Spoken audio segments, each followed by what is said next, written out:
Hello and welcome to Carlos and Lisa. I'm Lisa Remillard. And I'm Carlos Amezcua. It's good to have you with us. You know what, I've been spending an awful lot of time kind of going through my Netflix and Amazon Prime to find some really good documentaries to watch. And I watched one the other day that was unbelievable.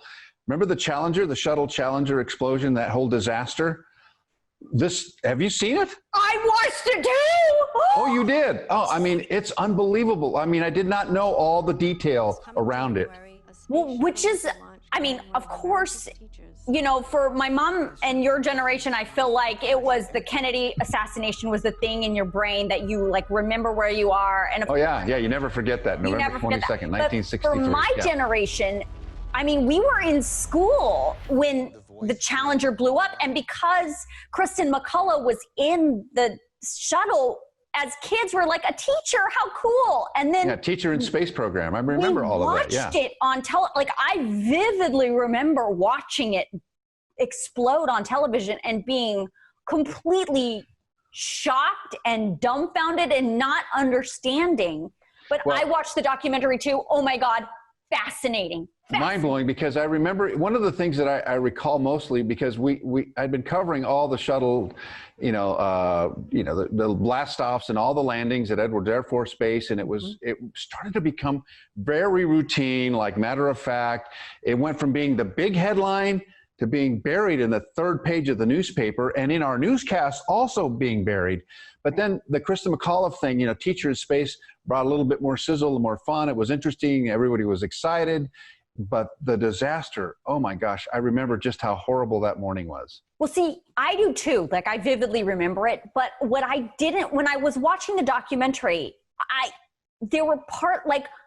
didn't know, also because I was a child at the time, so obviously I wouldn't have known this, but like, the issue with the O-ring and the long-standing, knowledge within NASA and in the contractors that it was a problem. And the President Reagan at the time, his commission to investigate it. I had no idea that even happened. Did you? I mean, you were on TV doing the news at the time. Do you even remember it? I remember, we kind of glossed over it because really the shuttle program had become very, very much routine. After the shuttle exploded, of course, everyone wanted answers as to why, right, and how horrible it was to lose Kristen McCullough, and how painful it was for the school children, my children among them, you among them, watching this on TV from their classrooms, and what an impact it had on America. The follow-up to that, though, because sometimes media is not good at following up, we didn't dive into the investigation that much, and there was a report that was issued, and once again, it was kind of page 4 or 5. It wasn't a big deal because, this is risky business. They always say these things could blow up at any time, and of course, we had other disasters after that. But the point of this documentary was kind of the cover-up thing that really blew my mind, and how the pursuit of space at whatever cost, regardless of the possibility of losing astronauts in the process, would go on and go forward. But I mean, to me, this was unbelievable. This documentary, the things that it revealed. Well, also, I mean, what struck me as well was the access that the producers of this documentary had, and the interviews they were able to secure, to include the actual NASA bosses and higher ups that made the decision to go, even though they knew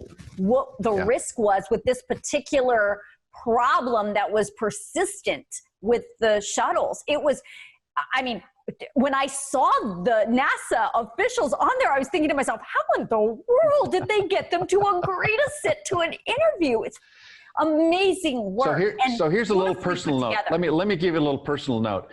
So because we were all so excited about this citizen in space idea, Walter Cronkite signed up. I signed up, and I got and I still have it somewhere, a little packet that says Space Shuttle and with the brochure and what might happen if I get selected and all that kind of stuff. And that was exciting. I mean, not that I was going to get picked, because I was one of 100,000 people who applied, right? But I think all of us that are of this age wanted to be astronauts. I wanted to be an astronaut, like everybody. I mean, I remember being a kid looking, I guess because my dad was so into it as well, so I was always immersed in airplanes and flying and space shuttles and all of that. Like it was fascinating to me too. But I couldn't, and I know you and I, you know, we agree on this, that this is one of those documentaries, especially if you're around our age. It is absolutely worth your time. It is 6 hours or something, but it's worth it to really, you know. We couldn't stop watching it. We could not stop. I was up until 2 o'clock. It was one of those ones where I'm like, okay, just one more episode. Okay, like just one more. So this is the only time we want our Beyond TV viewers to kind of not watch not binge us, binge that. Because you know that was great. There's so many good things to watch on TV, but that was really definitely one of the best ones I've ever seen. Me too. I mean, really, really well done, and really gives you an insight into something that was probably covered at the time, but because our society was different and we didn't have social media to perpetuate the story, it just didn't really get out. It was out there, but it didn't get out the way it would have probably gotten out if it had happened today. But fascinating, fascinating. Yeah, there's some surprising villains and some very surprising heroes in this thing as well. Yeah. All right, we'll take a quick break. We'll be right back with more Carlos and Lisa after this.